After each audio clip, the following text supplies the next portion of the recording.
Isn't there diplomatic immunity in that movie too? One of them. If he's on a boat and he gets far enough offshore, it's maritime law. International waters.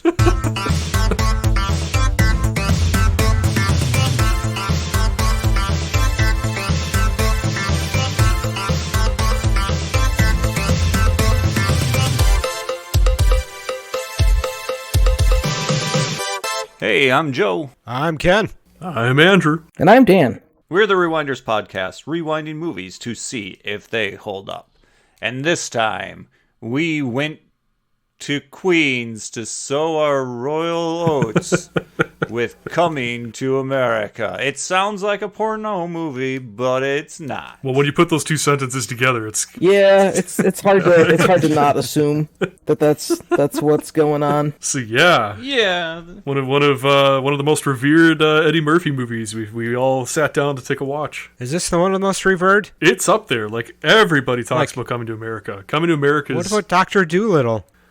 No. Oh. No. We're not going to talk about that. Or Norbit. We're not. Yeah, Norbit. We're not going to talk about Norbit. We're not going to talk about Nutty Professor, Meet the Clumps. We're not going to talk about any of this. 1,000 words. Oh god, the list just keeps going on. But you know what's ironic? The one movie I'd say that's actually labeled bad isn't as bad as people made it out to be. I did not find that many issues with Pluto Nash. It wasn't a very good movie, but it wasn't, like, worse than anything else I've seen. It doesn't really hold a spot on a coveted pedestal of being a pile of shit that ruined a career. I don't think that much, at least. So I don't know. I think I watched it, but I don't remember anything about it. I had to buy a DVD of it 2 years ago because you cannot find the movie anywhere. I had to buy a used DVD on eBay to be able to view it. And it honestly, it was goofy, it was stupid. There were things that definitely weren't good, but it wasn't any worse than some of the worst films I've seen. So when was the first time everyone here watched Coming to America? Thursday. A year and a half ago. I'm trying to remember. I swear it was on TV at one point. But given how the movie started, I have no idea how they put this movie on TV. I know, right? Probably a lot of cutting of scenes. Yeah. Many scenes cut. That tends to happen. I was in my teens before I realized that they had cut the ghost blowjob scene out of Ghostbusters because I had only watched the VHS my parents recorded. So yeah, this shocked me. I'm like, oh, holy shit, what's happening? I didn't see this in the theater, obviously, but on like HBO or something. And one of the things that I remember the most from this movie is that my father like lost his mind when it came to the scene where it has a crossover with Trading Places, which is another 80s movie. The two Dukes brothers? Yeah. Yep. I chuckled like a madman when that happened. And it didn't make any sense to me as a kid because I don't even remember the characters from Trading Places. I was like, all right, but that stuck out just because of how big of a reaction my father had. That and I always remembered the McDonald's ripoff of McDowell's because who wasn't a big fan of McDonald's as a kid in the 80s? I ask you that. Those who are a fan of Burger King? Weirdo. Or Hot and Now with a cheap dad. Hot and Now came around as a teenager, so... There's a Burger King, a Hardee's, and a McDonald's within 2 miles of each other. We were not like a specific fast food family. Like if we wanted to go get a quick burger, it kind of depended on who was feeling what that day. Sometimes it was Hardee's, sometimes it was Burger King. I mean, I have a very fond memory of Burger King's chicken tenders, spicy chicken tenders. Oh, sure. They don't make them anymore. Burger King never had the you come in, you buy a meal, and they send you home with a single record that you have to play on your record player to see if it plays the full jingle, and if it plays the full jingle, you win the prize. Burger King never did that. What in the actual hell are you going on about? One of McDonald's... This sounds like something that's real. I hate it. Yeah, it is. I hate it. It's one of McDonald's best, like, I don't know what they're called, but you go in, you buy some kind of meal. Along with that meal, you get a single track on a, like, super flexible record because it was so cheap. Then you take that record home, and they'd sing the whole, like, McDonald's 2 fries, 3 stacks of burgers, and blah, blah, blah. And then invariably, every time you play the new record, it like cuts out halfway through and they're like, "Oh, you are not a winner." I like that one. Seems like a really high production value. Jesus, the logistics of that. How many records did they have to press? I don't know, but it definitely sounds like it falls in line with the American way of going way the fuck out of the way and spending ludicrous amounts of money just to make people feel even more depressed and crush their souls in a meaningful way. Yeah, this is very in-depth. Holy crap. This isn't like passive Monopoly. If you Google McDonald's record song, there's like a video that comes up. I hate this. The $1 million. I hate this so much. I'm much more happy when they're doing the Coke cups you could purchase. 1988, huh? Okay. Yeah. Holy crap. The menu song, they called it. So what you're saying is McDowell's never had anything like this or could even come close. No. They did the cassette tape version where they popped out the little plastic tab so you couldn't record over it. Sure. And no one figured out how to cover those tabs back up. Never. Nope. No way, no how. Couldn't cover those tabs back up with a little bit of epoxy putty. Tape. That's all I ever used. Yeah, Scotch tape. Yeah. That way you could take the tape off just in case you wanted to protect this music you just recorded from the radio because it's your favorite song and you didn't want somebody to accidentally record over it. Mm-hmm. But anyways, But yeah. we're talking about a movie and not fast food. We need physical controls in place. So anyways, it sounds like we've all had pretty recent exposures to this, except for Joe. Yeah, I don't know. I'd have always been interested in seeing it. I just never got around to it. Yeah, it was on my to watch list. Yeah. And that's the list that you put a movie on, and that's where the movie goes to die. Pretty much. And I don't know, I don't know what it was, but it's something instinctive, something deep-seated in me. Every time I saw the leopard or cheetah print on the cover, it just looked goofy and I hated it, and I didn't want to watch it. I don't know what the issue was, because I love Trading Places. I love all of Eddie Murphy's other movies. I don't know what it was about this movie specifically that took me so long to watch. But they finally had it on Blu-ray on sale for, I think it was like $5 with digital copy on Amazon last year, sometime midway through the year. So I finally picked it up and watched it for the first time, and it pretty much instantly became one of my favorites and my wife's favorites as well. So she would even go on a limb and say that she likes it more than Trading Places, which she didn't think was possible. So it's kind of funny how something that I held off watching for so long actually kind of became one of my most instantly liked classics. I can see where people would get turned off by the first 10, 15 minutes of this movie, though. Or turned on. Because the see that. raunch in this movie is extensive. It is. And you get desensitized by it, and then it becomes funny. That's the thing. That's the whole thing. Before getting into all the goods and bads of the movie, that's the thing.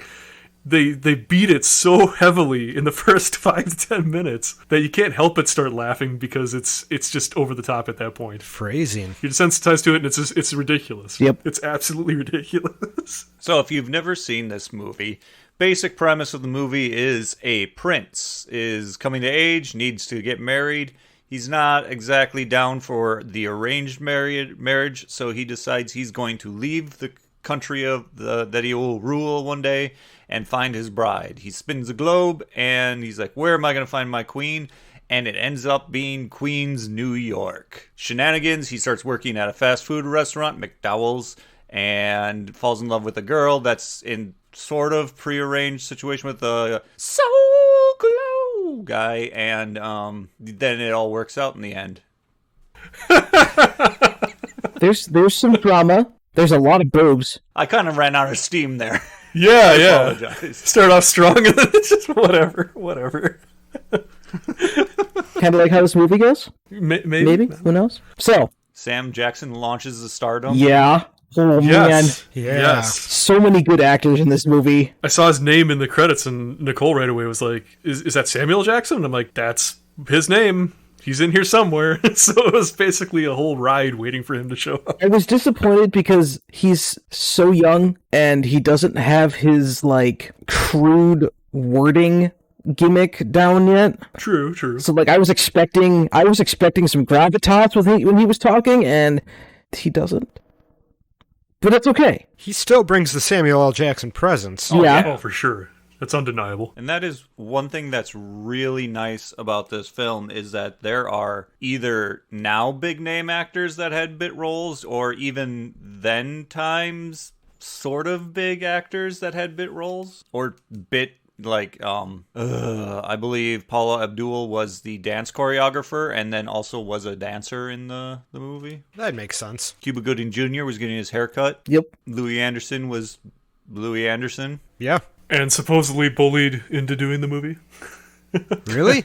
Supposedly he had no idea he was going to be in the movie until I think it was his agent basically said, you're going to be in this movie. They needed a token white guy. So basically he had no idea. He was just kind of thrown into it. He did well in it, as far as Louis Anderson can do. So things we like? Yeah, absolutely. Can we talk about the opening matte painting and how it's not a matte painting? I was wondering. I was looking at that being so confused. Yeah.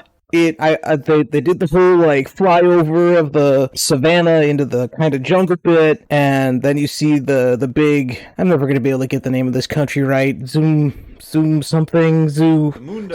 Yeah, the Zamundian castle, and I'm like, that's a matte painting. And then the longer I was watching the matte painting as they're flying in towards the castle, I'm like, that's not a matte painting because there are people moving below it.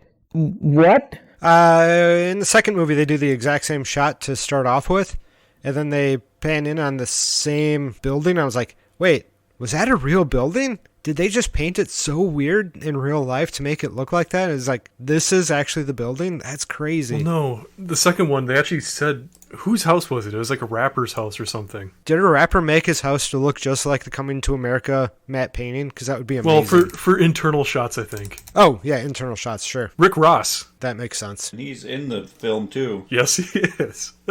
Yeah, he has a 45,000 square foot mansion in Georgia, so they used that for a majority of the Zamunda pieces. Because there's 2 giant rooms with giant windows and 18-foot ceilings, so it just made sense to shove everything into his house. That's fantastic. Yeah, not a lot of effects really needed to go into this, but the effects that did go into this, I thought they were very well done, including a cross-dressing Arsenio that had my wife rolling with laughter. Ah. The prosthetics and makeup effects in this movie were great. They were honestly great. Yep, I have a note about that, but that's not till later in the movie, at least till they get to America. That's fine. We can jump around. I was just going off about effects. I'm sorry. I don't know. Effects-wise, I thought the movie was absolutely solid. Tone, I loved the tone throughout the whole film. It was hysterical.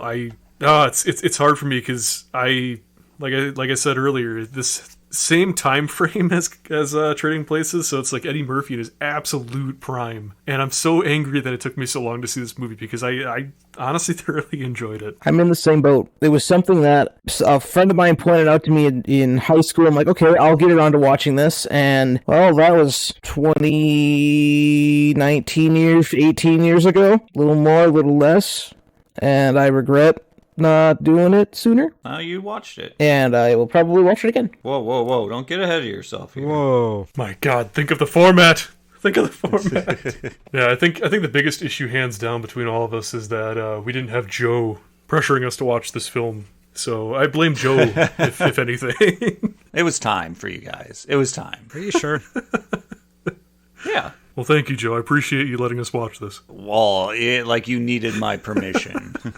As for good, in the most generic sense, it's just a funny movie. Just the right amount of absurd and raunchy. Just the right amount. Yes. Like it doesn't push itself over into being absurd for absurd's sake, and just the right amount of raunchy where it stays an R and not an NC-17. Yes, agreed. And honestly, there's some parts I think back to. I think this is one of the strongest performances, hands down, by Murphy. Comedically, I keep jumping back to certain scenes and just chuckling because of just how he acted. The energy he put into the role, the energy he put into the scenes he is in. My standout scene for me, it's so simple, but just the way he goes by smiling like a fucking idiot while he mops the floor in front of her office. Like 2 to 3 times in a row. The way he's hunched over, he's almost robotic as he's going by with his fucking smile flashing. That, for me, was... I don't know, I keep thinking back to that and chuckling just because it's just like, oh, you Eddie Murphy, that's so you. That's the first thing that pops in my head. I don't know why. I can't believe you're ignoring Shrek. I know. Shrek is fantastic. but we're a long way from being able to review Shrek. So are you putting this movie above Beverly Hills Cop? Ooh, that's a tough one. Actually, I have no idea. I hadn't seen Beverly Hills Cop either, so I don't know if that's a comedy. Wait, what? Dude. What? Beverly Hills Cop is the epitome of Eddie Murphy for me, specifically. The original Beverly Hills Cop is the epitome. I was born that year it came out. Such a good movie. Such a good movie. I go back and watch that movie maybe once a I year. use the theme song to test new headsets. So I have a lossless version of the song. Fine, I'll have to go watch that movie. I'll put it on my eventually watch movies. I've watched bits and pieces and just never seen anything else. Is there a new movie or a show coming out? Because I know they spun it off into a show, but I thought there's a movie coming out now. Or is it Beverly Hills Ninja you're thinking about coming No, back? Beverly Hills Cop 4 is currently set. Was it Eddie Murphy's portrayal of Akeem is really good because it's a solid, really good, innocent person. Yes. And I want to stress that he is not stupid. No, he's naive. Completely innocent. Naive. He's endearing. He's naive. He's innocent. He's endearing. He's bumbling around in a world that's completely foreign to him and just being himself. He's not stupid, like you said. And that's what makes the performance so great. And actually, I'm really happy that they did that. I came into the movie expecting him to be like some sort of inept, but he was just really good at everything. I guess it makes sense because he is a prince. He's going to be trained up and all that fun stuff. So they really did take it serious that he was going to be able. However, they did introduce the movie with him not doing anything for himself, which kind of sets you up for an expectation of privileged and being able to not have to be serious about any of his studies or anything, or the training. Right. Which is nice why it didn't deliver on that. It's so refreshing having a fish out of water movie where the main character is just not the butt of the joke, where they're just not an idiot, like you said. And so, like, they show him just being, pampered to, taken care of all this time. And then the first time where you get any sort of reaction from him is when he's out there fighting and he's having a good time and he's being able, he's doing something, and so you really get an idea that he's there as a prince, but he's not infected with the affluenza. Yes. And that's why it's so important with Arsenio Hall's character, because you have Eddie Murphy just being sincere and being himself in a different place, where Arsenio Hall's kind of like that grounded character who's just like, I hate everything about what's happening and I want to go back to my lifestyle I had. It's so great. It's such a great dynamic. And that Arsenio's character is given a almost peer level to Eddie Murphy's Akeem, which is, it flexes here and there because it creates that whole Arsenio Hall's character. They're foils for each other. Yeah. And it works really well. Yeah, just all around strong casting. Strong performances from everybody. I mean, it's worth mentioning just because, it's just every single character delivered with just absolute perfection. I mean, James Earl Jones, you don't even have to bring him up because it's James Earl Jones, but even his performance in this was rock solid. It was. I had a hard time not hearing both Mufasa and Darth Vader at the same time. I feel bad because I don't know the actress's name, but his mom in the movie, too, she was phenomenal as well. Yeah, she's wonderful. Fantastic performances across the board. There wasn't a single character, even Soul Glow Dude, there's not a single character that felt so absurdly cheesy and out of place that they didn't belong. Yeah, they're all solidly acted as well. Like, I certainly believed every single one of those characters were that character. Absolutely. Yep. There was not an actor playing a character. Those actors were their characters. Absolutely. After playing D&D for so long and trying to do accents, Eddie Murphy, halfway through the movie, I was like, I have not caught a single inconsistency in this accent at all. Yeah, no.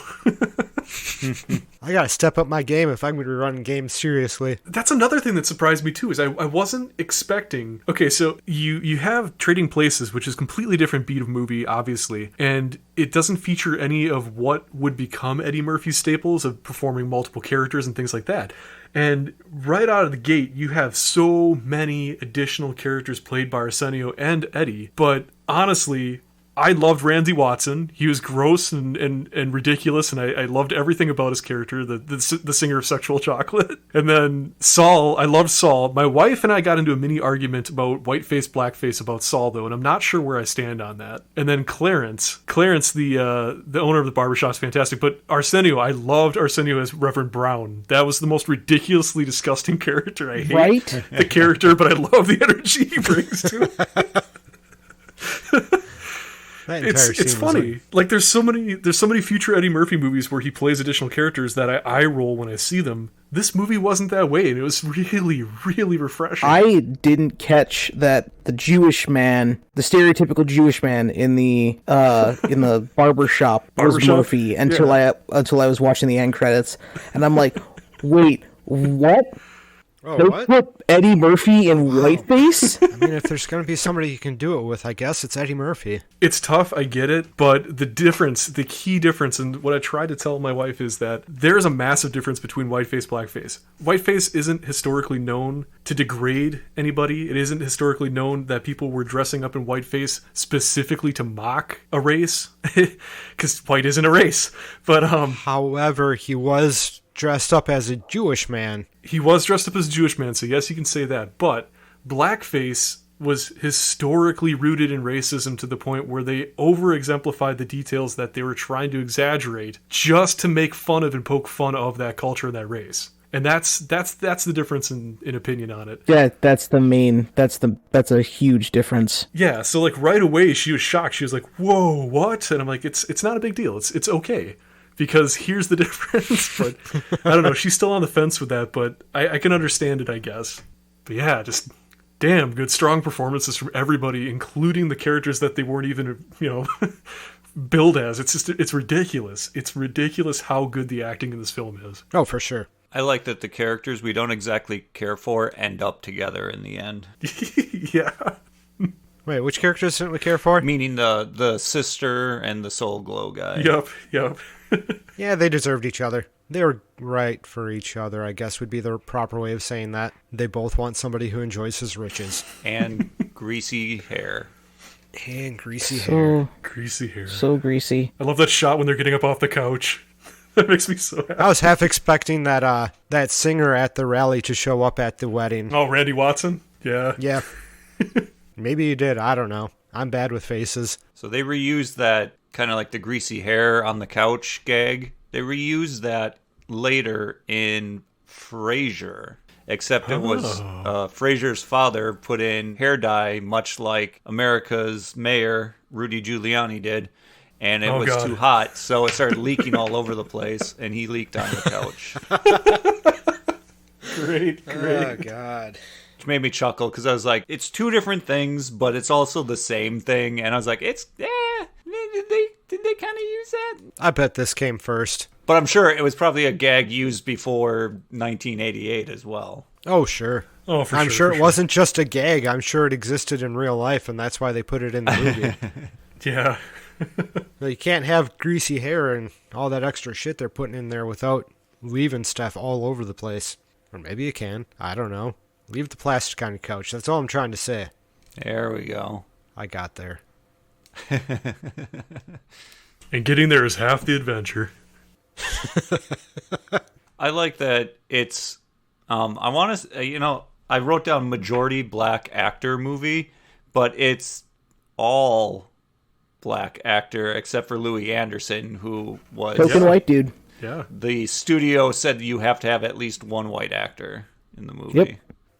Did they really? I would assume. Yeah. From what I read. Because he's got, no lines either. Interesting. He does a bunch of sight gags and barely speaks. He talked enough. I think he actually has more lines in the sequel than he does in the original. Is he in the sequel? He is in the sequel. Yeah.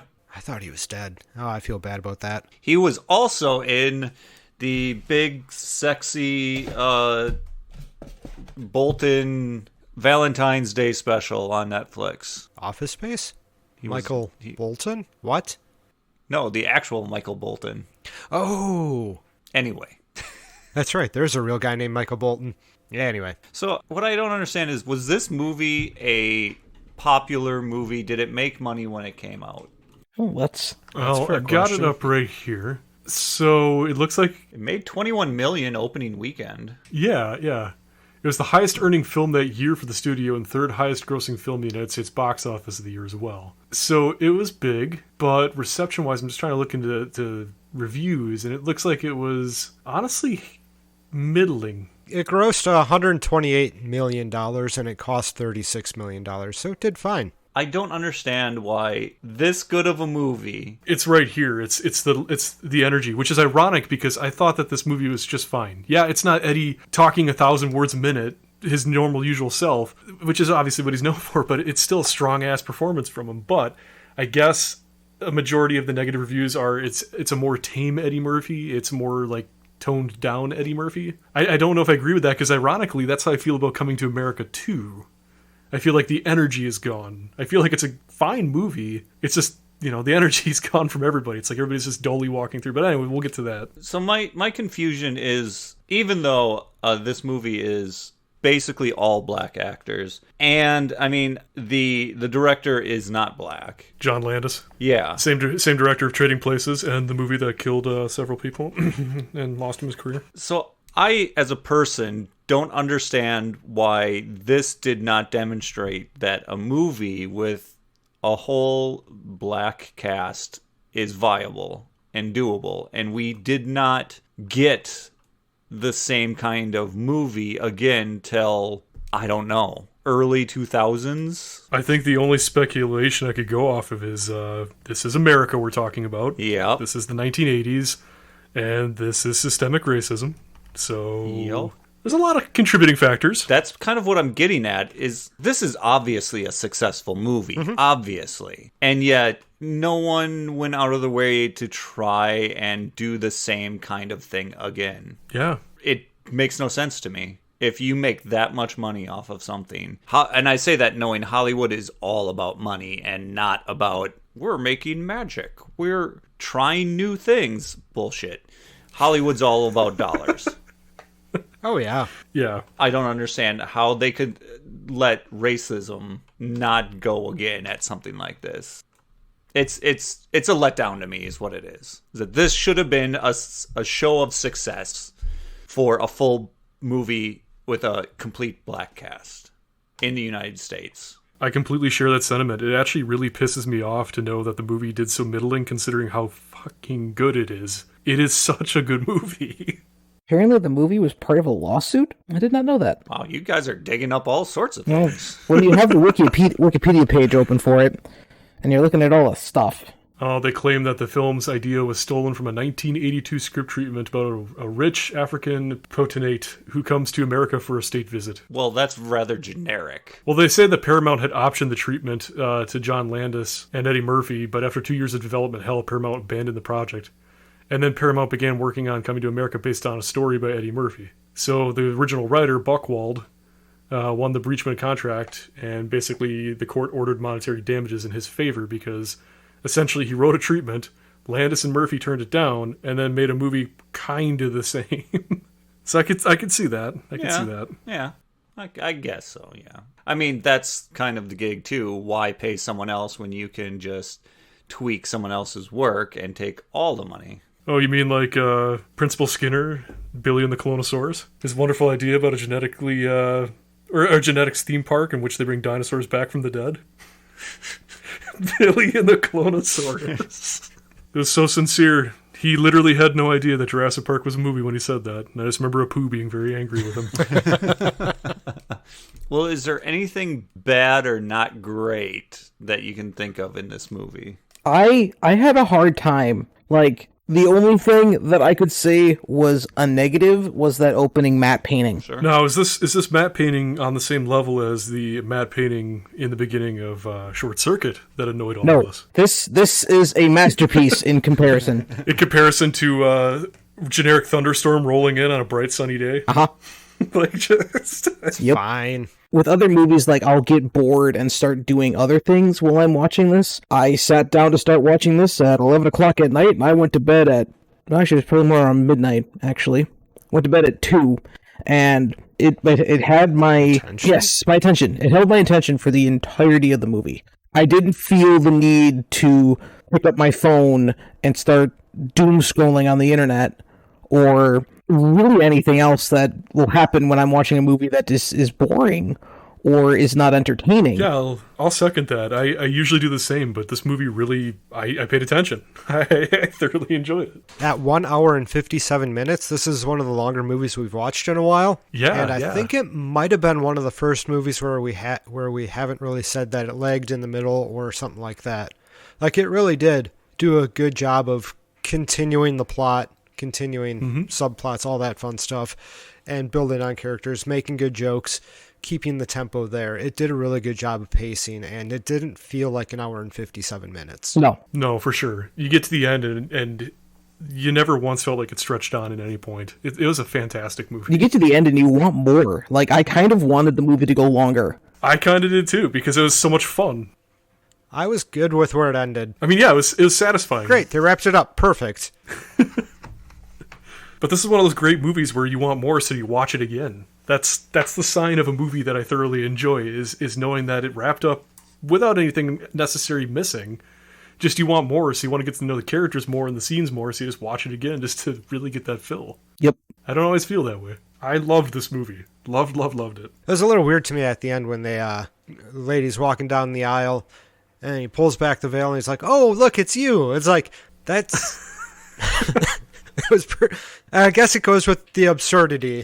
I guess you could say that is a negative because they don't really call out that things had changed after the whole spat in America. Yeah, after the subway scene, it's just kind of like all of a sudden, poof, she's there. But it was a happy ending. It was great. I liked it. But yeah, it was jarring, but jarring in a good way, I'd say. Because you have to imagine that his mom had something to do with it. His mom had to have found some way to go convince her. Oh, yeah. And to apologize to her, like, he would have had to go out and, like, hey, I'm very sorry. That was very mean of me to do, all that fun stuff. So there's a whole story there not being told, and it had to have been done very quickly. It was a little bit abrupt, and you're, like, not upset to see it. You're just like, wait, what happened there? What's going on here? You're kind of like, oh man, there's going to be something. I hope something happens that this doesn't have to go through. But when the veil gets lifted, it's like, oh wait, this is what I wanted. But you're just kind of like scratching your head for a second, like, how? Yep, you're just like, okay, that's weird. But anyway. It's weird, but I accept it. You recover very quickly. So then, yeah, I mean, the movie seems like it really filled everybody's bucket with joy. And then I'm sure we all kind of felt the same way when we heard that they were making a sequel of either... yeah, this is going to be great, or groans of despair, I guess. I don't know. I expected more groans. I expected groans. I had no idea with the second one. When they first started advertising that there was going to be a sequel to it, I'm like, okay, they're making a movie about what? Why? I didn't care. I feel like I would care more now had a sequel been released now instead of watching the sequel after watching the first. Can we get into that or not? What are you saying? That you would have been more into the sequel if you didn't watch the original? Having not seen the original when they released it. Yeah. Or not released it, when they were saying that they were released. Okay. I've confused myself now. Okay. Having watched the original, had I seen the original when they released information that a sequel was coming out, I would have felt different about it. And I would have been concerned that it wasn't going to be good. But they did release the original through Amazon. Yes.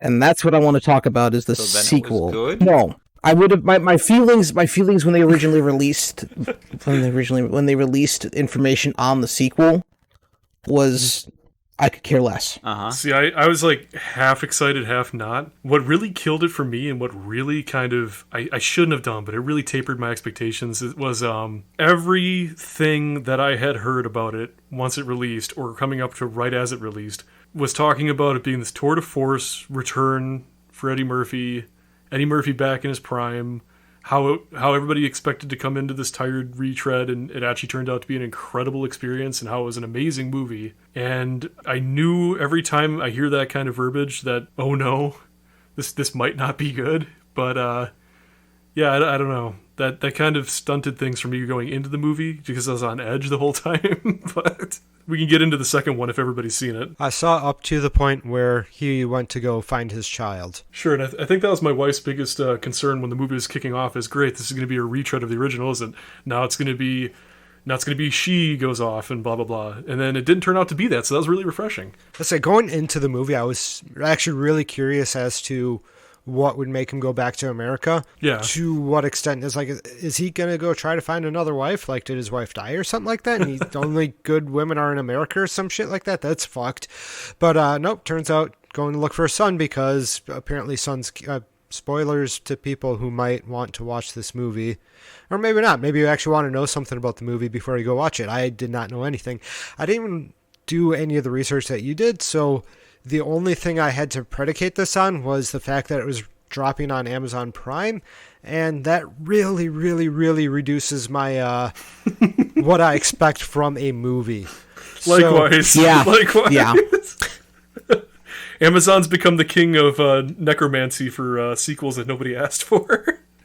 Or that a select few have. They have such a bad movie availability. Like, the best thing they have is The Boys. It's pretty good. Yeah, yeah. But, like, they have a couple of other good series, but... Man in the High Castle? Electric Sheep. I hear that's very good. Tales from the Loop. I was going to say Tales from the Loop. I've not heard of that at all. There's a lot of things that are not marketed as strongly as others of their TV series / cinema.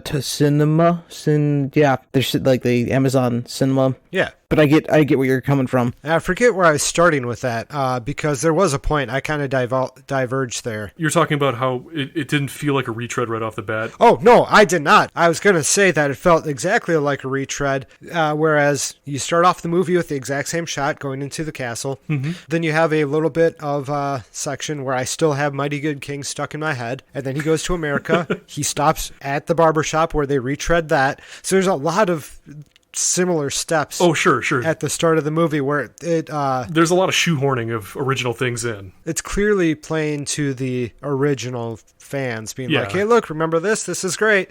Where they're trying to, try to do something different, but it almost felt to me, I only saw the first up to wherever that part was because I had real life things to take care of at that point. It felt to me like they were trying too hard to rehash some things that you liked to the point where it was your feelings are not far off, almost having a hard time standing on its own. That was my hard part with this, and I get it. I had a conversation with Nicole after we watched it because we felt the same way. The movie started off so strong, and when it was revealed that it wasn't going to be just a simple retread, it was like, oh man, that's amazing, it's got a different plot, hooray. And then shoehorn thing after shoehorn thing. I think it was jarring to her that the people in the barbershop would still be alive at this point. And it looks like they hadn't aged a day, so she was really put off by that immediately. And I get it. It became a cult movie after its release, and it gained a huge cult following. What do? You bring the characters back, especially if you're Eddie Murphy and Arsenio. You're gonna want to do the characters that you did the first time around again, just because you like doing those characters and they're funny and they're part of the first film. So, you have everybody back. You have Randy Watson back. You have Randy aged. He did. The barbershop guys didn't. And that's why it's so jarring. None of them aged. They look exactly the same, including Saul, the Jewish barbershop guy. It's just the Saul looks older, but not by 30 years older. No. He looked like a 80-year-old man in the 80s. And then Reverend Brown looks a little bit rougher for wear, that's for sure. But would you say possibly because they did the prosthetics so well in the first movie that they actually predicted what he would look like 30 years from now? Then I don't know. That seems like a stretch. Okay, so there's two halves of this for me. There's a very, very thin razor's edge here. There are things from the original film brought to the new film just because that I was rolling with laughter from, and then there's things brought from the original film to the new film just because that I rolled my eyes and said, why? One of the highlights for me is when the princess comes in, hopping on one leg and barking like a dog. I lost my shit because that was something I didn't think about after the first movie. I was not expecting that. It's like, wait. That she was never told to stop. Yep. Exactly. I was dying from laughter at that. That had me rolling. And that is amazing. I'm glad that happened because that is a perfect example of something unexpected while still from the original, catching you off guard and making you just lose it. And I love that. Agreed. I had the same reaction. I hadn't laughed that hard in a long time. I was really excited for that scene when it happened. I actually rewound it twice just because I couldn't believe it. I couldn't believe it too because we had just finished watching the first one, but it was that well timed and that well done. It just you forgot.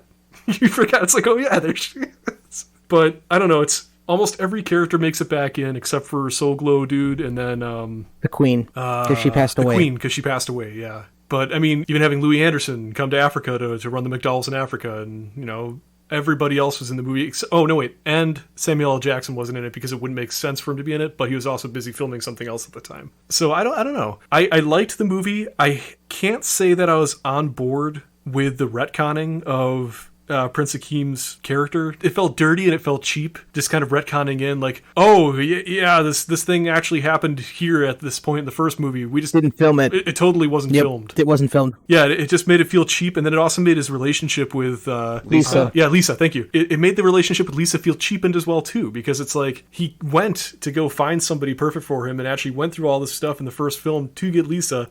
And then this random retcon comes in and just makes the whole thing feel a little dirtier. I don't know. In the first movie, Semi even calls out that he hadn't gotten laid the entire time that they were there. At the line that Semi has. Yeah. Before Semi totally redoes the inside of the apartment and puts that massive jacuzzi in. Hot tub. Yeah.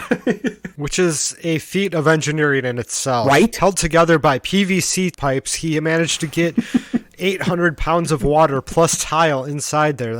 I was impressed. The apartment manager was not complaining. But I love the bits in the beginning. I love the bits with I love the bits with James Earl Jones, because even though he wasn't in this that much, and even though I didn't know this, but his filming was, I think it was filmed separately due to COVID, where nobody else was really on set, and then it was spliced together, patchwork together in post. Oh, nice. But you wouldn't tell. You couldn't really tell. But I loved his performance in this. I loved him having a funeral while he's alive, and then just looking over and saying, I'm going to die now, or whatever he says, and then just, he's gone. That was really funny, too. Ironically for me, I think it was everything up to going to America I loved in this film. And then once they went to America, it started falling apart for me. I'm in the same boat. I went into this movie expecting it to be a rehashed, awful pile of shit. And it is rehashed. It doesn't have the same strengths as the original. And the first 45 to 50 minutes of the movie made me feel better about the movie. And the minute that Eddie Murphy's character goes back to America again to find his bastard son, the movie falls apart. And that's exactly what I felt. There was still enough after that hit that I still enjoyed the movie, but not as much as the prior to coming to America portion. Yep. There's enough funny to keep you entertained, but it has a serious, really serious sophomore slump. And that's when it's like we already said, like all the recurring characters started coming back in that sophomore slump. All the tired characters started making their way back in after that slump. But I mean, there were some things that were funny. There were some things that I giggled at in the second half. It's just that first portion was so strong. And for me, I feel like once they left Africa and once Eddie Murphy kind of became James Earl Jones, you know, with his outlook on things and with the way he was acting, it's kind of like, how the hell did he become that? He was so strongly against everything and making a change that was impactful and significant in the first film. You're telling me that those character traits just went out the window and he just became as bad as his dad was? I don't see that happening. Like, Lisa's living with him. He's got a constant living reminder of what he did and who he was. You can't tell me that he just instantly changed. It's still a good enough movie. It wasn't as bad as I thought it was going to be. I thought for sure, anytime I hear a new Eddie Murphy movie or the phrase back in his prime, I immediately think, oh God, this is going to be a train wreck, because everybody says that because they're trying to so desperately to get him back. I want Eddie Murphy back. Everybody wants Eddie Murphy back. Everybody wants him back to his prime, to the way he's doing things. But he just isn't. He doesn't want to. He's been fine and happy doing his own thing as a dad and staying home and not doing the same retreads of movies he's been doing for all these years. So it's magic that we got a sequel, and I'm happy that we got a sequel. And my wife still loved the sequel. She says she'll watch it again. I think I will too. It's just, it's not as strong as the original, which I honestly, I don't understand how I could have expected anything else. It stood up by the first movie. Like it is not a standalone story. Yeah. That is absolutely Now, that true. being said, you need to see the first one to get a lot of the stuff in this one. had I not seen the first one, I feel like this one would be more funny, but because I saw the first one, a lot of the jokes were being retold and didn't hit the same way. So, like, I got this, like, I expect more out of this movie than what I got. That's what you get for having expectations. Damn expectations and nostalgia and all these stupid things mixing together. No, yeah, For a movie I just watched. I will say this, though. I will say this. And this demands to be said. I was coming into this movie expecting Eddie Murphy to be back in his prime, like everybody told me to expect, right? What I didn't expect, and what was very pleasant to me, is being blown the hell away by Wesley Snipes in this movie. Mm-hmm. He did a good job. I loved him in this. Got to pay off them IRS bills. Yep. Still. No, he's one of the characters that stood out quite a bit. And then his hype man that came out before him. Love the hype man.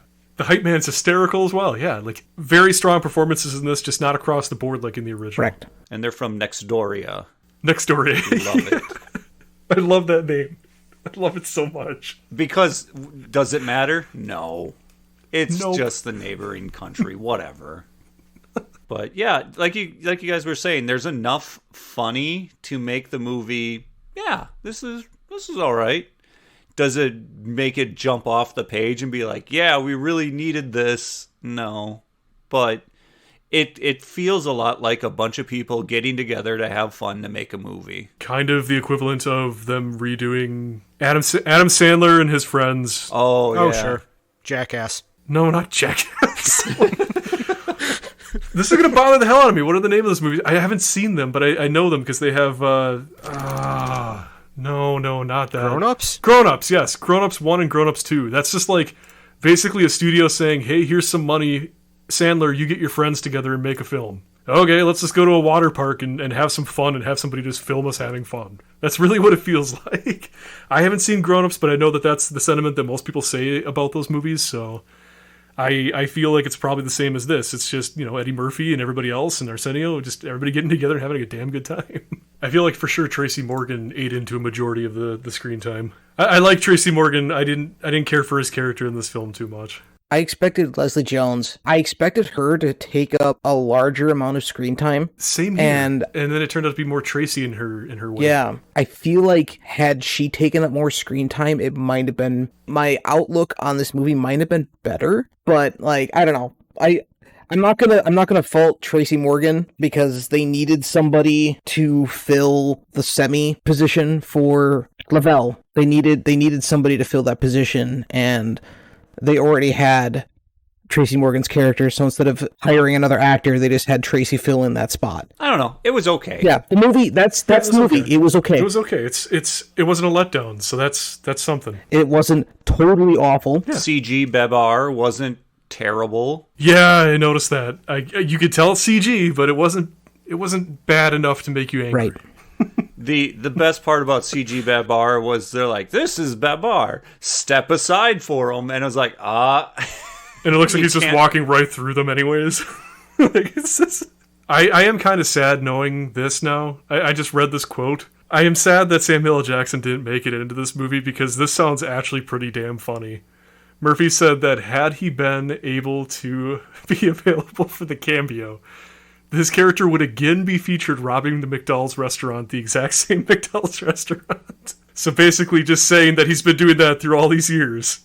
Like, all these years, he's just been robbing the same damn McDonald's. Well, I mean, that's called out in the first movie. Like, he'd been hitting the McDonald's in Queens for five times. This is fifth time this week, or something like that. That'd be one of those absurd comedy beats where it's just like, you're expecting it, but you're not expecting it, and then when it happens, it's such a good payoff, because, like, of course he would be doing that still. That would have been funny. I agree. It would have been. Damn.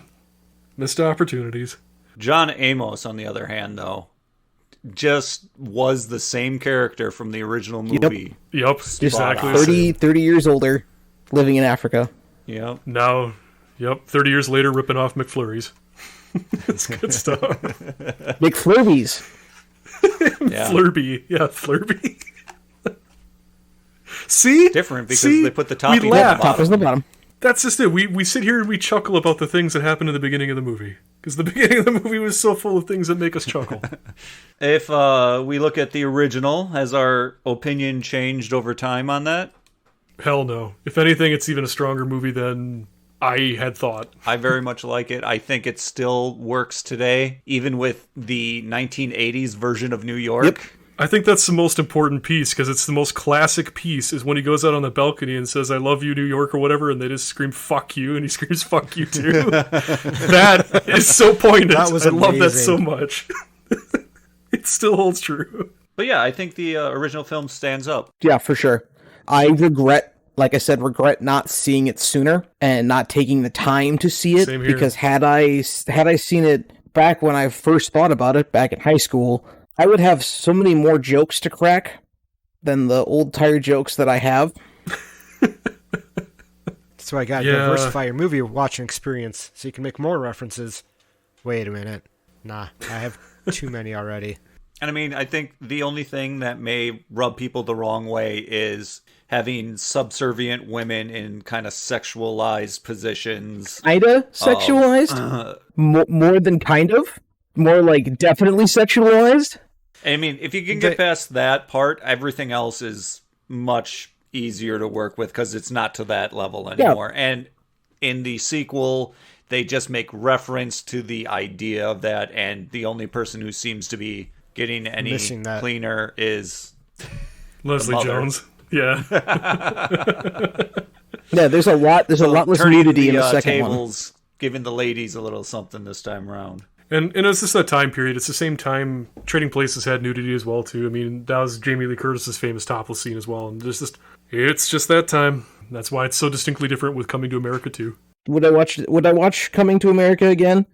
You bet I would. I'll go out and say that I'm probably not going to watch it unless I'm made to watch it again, only because I haven't seen Beverly Hills Cop yet, and I should probably put that above Coming to America on my watch list, since I've already seen it. Beverly Hills Cop is also one of those movies that's grounded, but still has moments of hilarious absurdity. It's just like, why is this in here? But it's great. But it never really oversteps its bounds. It's a great buddy cop action. I cannot give enough praise to that film. I love that film. I'm sure it's a great movie. I just never made time to watch it. With Beverly Hills Cop, I'm sad to say that whenever I think of that movie or that series now, all that comes to mind is the animated series Clerks, when Judge Nelson is dreaming back to the days of Beverly Hills Cop, and they're shoving bananas in tailpipes, and Eddie Murphy's just going...